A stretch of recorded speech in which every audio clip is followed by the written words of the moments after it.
Then we had Dr. Stevie come out, and he said that if Abyss wanted to be a monster, he could come out tonight and see the monster he had created in Stevie. And they noted that Daphne was supposed to be in this match, but she was in no condition to perform because, of course, she broke her arm at the pay-per-view. Yes.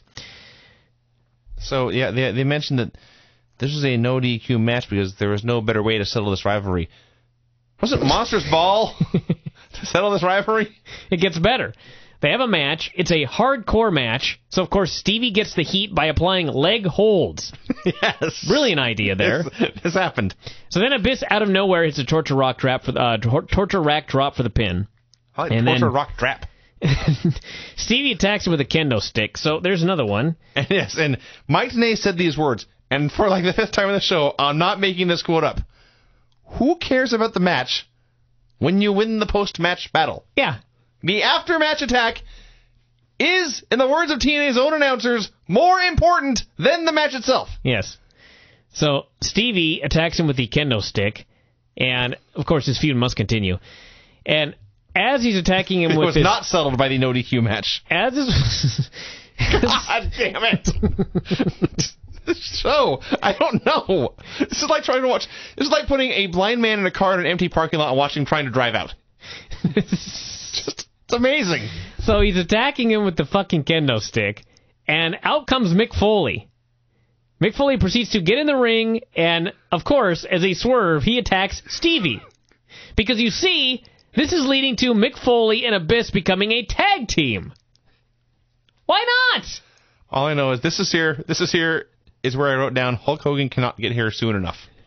He must walk in and say, I hate Vince Russo, I want him gone. And he has to be out the door. And whatever Hulk Hogan produces, it will be a better television show than this. Borash interviews Foley about why he saved Abyss. No comment. We had Matt Morgan and Rhino. Match was all right.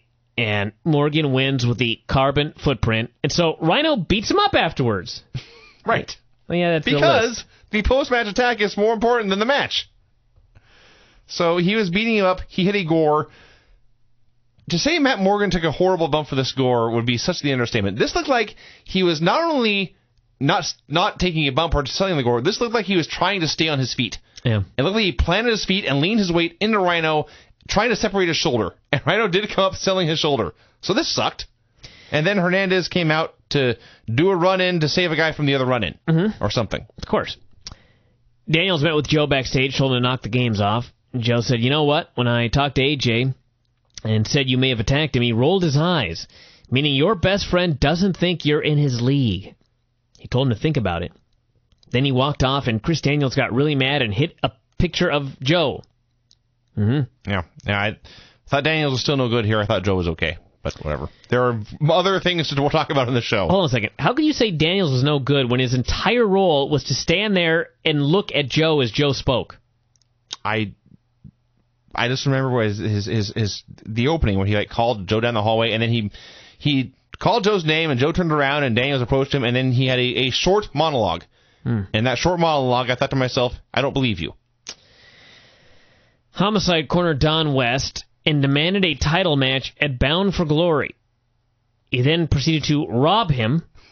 He took out his wallet. He took money out of his wallet on national television, and then he took his driver's license and said he was going to hold it until the pay-per-view.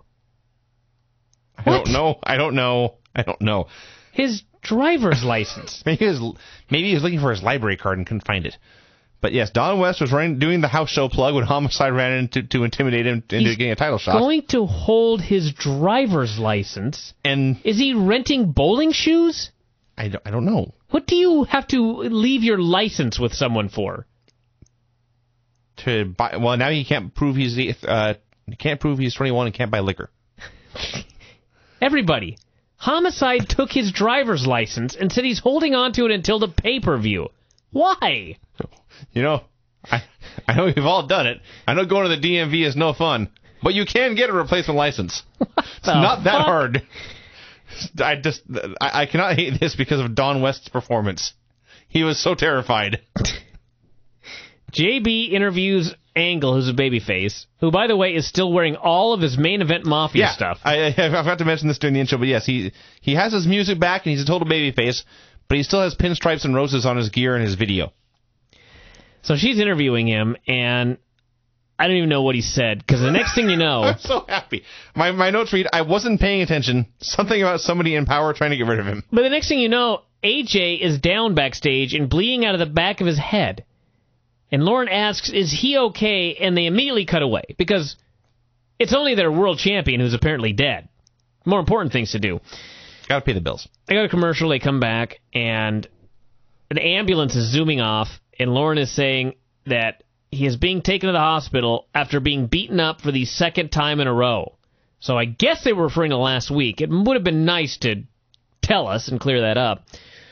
And by the way, yes, I'll just talk about this when I talk about the main event. Angle and Nigel McWolferson, they have a match, and it is, of course, Desmond's first TNA match for free on Impact in a street fight. And the best part is the street fight never leaves the ring. Yeah. Well, they did brawl on the floor. So they have this match. Angle beats him all over the place. Nigel tries the loop-de-loo lariat. Angle ducks, hits the rolling Germans, and he hits the last German. Nigel pops up, there's an edit, and then he clotheslines him, and Angle takes this big bump. Earl Hebner then drops down and basically says, the match can't continue, he's hurt. They proceed to stretch her out Angle. Let's think about this for a while. When you read the spoilers, and you read about the debut of Nigel McGuinness did not go to WWE, everybody. He went to TNA. You read about that in the spoilers, and you're like, wow, this is some big news. A guy he's gone to TNA, the former ROH champion, not going to WWE. He debuts in TNA. Not only that, he's going to be feuding with Kurt Angle. He gets pushed right to the top. He attacks him on week 1. And then week 2, he lays him out with a lariat, and Angle is stretchered out. This is like, when you read this, you're like, this is fucking big. This is going to be really cool. Then you watch the show. If you've got an angle where a guy debuts in the ring, and he lays out Kurt Angle with a clothesline, and Kurt Angle is stretchered out of the building and taken to the hospital. That's a big thing.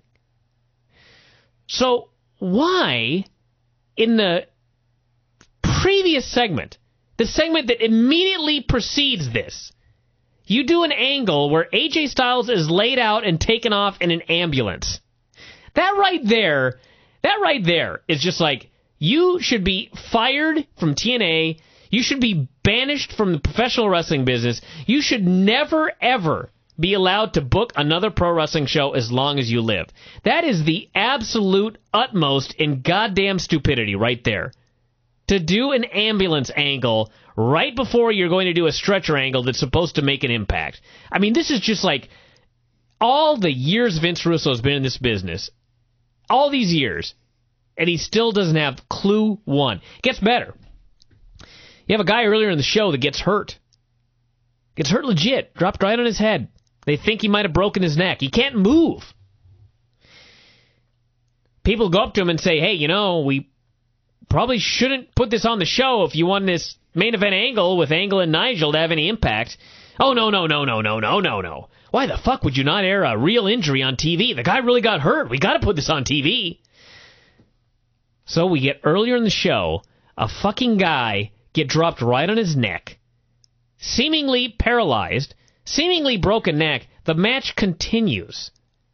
When Kurt Angle takes a clothesline in the main event, they stop the fucking match. I mean, this is just like, how? This moment was when I thought, Hulk Hogan, please, bring in fucking Kevin Sullivan. Bring in fucking Ed Leslie. Bring in the fucking Nasty Boys. Yep. Bring in all of Jimmy your Hart. Goofball friends. Nasty Nick. I like Jimmy Hart. Bring in Nick Hogan. Bring in Brooke. Bring in, I was going to say The Wall, but he's passed on. Bring in every goofball that you know, every geek that you hang around with. Bring in fucking Bubba the Love Sponge. Make him the world champion. I do not give a fuck. I do not give a fuck what you do. Vince Russo's got to go. I mean, this show right here is just... And we wrote about it. We wrote about how everybody backstage realized that these people had no idea what they were fucking doing. And at the time, I was like, They've not known what they were doing for a long time now, you know? What's different this week? Then I watched this show. Holy creeping Christ. This is the worst. This was very, very bad. And to top it all off, by the way, during the Kurt Angle versus Desmond Wolfe match, Mike TNA made an announcement. Chris Sabin's going to be fine. Yeah. The guy with the real injury, he's going to be okay. So I guess there's nothing to worry about here in these other 2 fake injuries. Oh, my God. This is just this is like a parody of Vince Russo booking. That's how bad this was. This was like if somebody said, I'm going to do a Saturday Night Live skit on Vince Russo booking a wrestling show, and they came up with this. Well, to be fair, there was nothing on a pole in the show. All those missing. I'd have preferred a pole. I would have preferred 2 pole matches to stretching out AJ Styles and putting him in an ambulance, and the real-life injury that detracted from the main event that you just had to air on TV. They should have had a shot of the stretcher crew carrying Kurt in the parking lot and saying, oh shit, the ambulance is gone. Like last week when they put Rhino in the ambulance, and was it Rhino? It was a couple weeks ago. He had the match. They put him in the ambulance, and Lashley standing there with his ribs busted. Exactly, yes. They just left him there. So then the show ended with clips from the press conference, and I was never so happy to see Hulk Hogan. I was just begging for this guy to just walk in and just leave bodies in his wake. Just a rampage of fire everybody and bring in all your friends. I so don't care at this point. No. I don't care. The press conference was pretty much nothing. And Dixie said he's famous. We're happy to have him. Give Kevin Nash the book. Why That's not? how little I care. Why not? Give Kevin Nash and Kevin Sullivan the book. Let them write this show. I guarantee it will be better. I guarantee it. So then Hogan is talking, and he goes into his "What you gonna do" speech when he never said the words TNA. It was Hogan and Spike TV and Dixie Carter. I think he mentioned TNA a couple times. I was counting. On that line he didn't. But and he started to say, when we all run wild on you. And then again, for the 47th time in the show, they cut him off. Mm-hmm. They cut off Hulk Hogan mid-sentence. Their biggest signing ever. They cut him off mid-sentence. The other note of this press conference was they plugged Dixie Carter's Twitter page. Mm-hmm. There's 2. I've loaded it. There are 2 tweets on this page. Let's see. About 11 hours ago, celebrated the Hogan signing at staff meeting this morning with champagne and donuts. A new beginning for TNA. Then, about 6 hours ago. Okay. Many of you have told me to remind people to watch Impact tonight. By the way, she spelled you with the letter U, but still took time to write Impact as lowercase I and the rest all in capitals with an exclamation point. I am pouring a glass of wine and getting ready to, single O, myself. Big night! And it was. It was a big night. Oh, my God. And by the way, for those keeping track, we had 1, 2, 3, 4, 5, 6, 7 matches on this show. 5 of them involved a post-match attack or run-in, and the only 2 that did not were the real injury and the fake injury. The fake injury that led to a referee stoppage in a street fight. That never left the ring. Never left the ring. So gets a thumbs down. I piss on this show. I think this may... The barbed wire Christmas tree set new standards. There have been shows that I was in a much fouler mood. Maybe it's just because I don't know. The show sucked. This show sucked a penis. Let's play a quick song. Then we got to get going on ECW.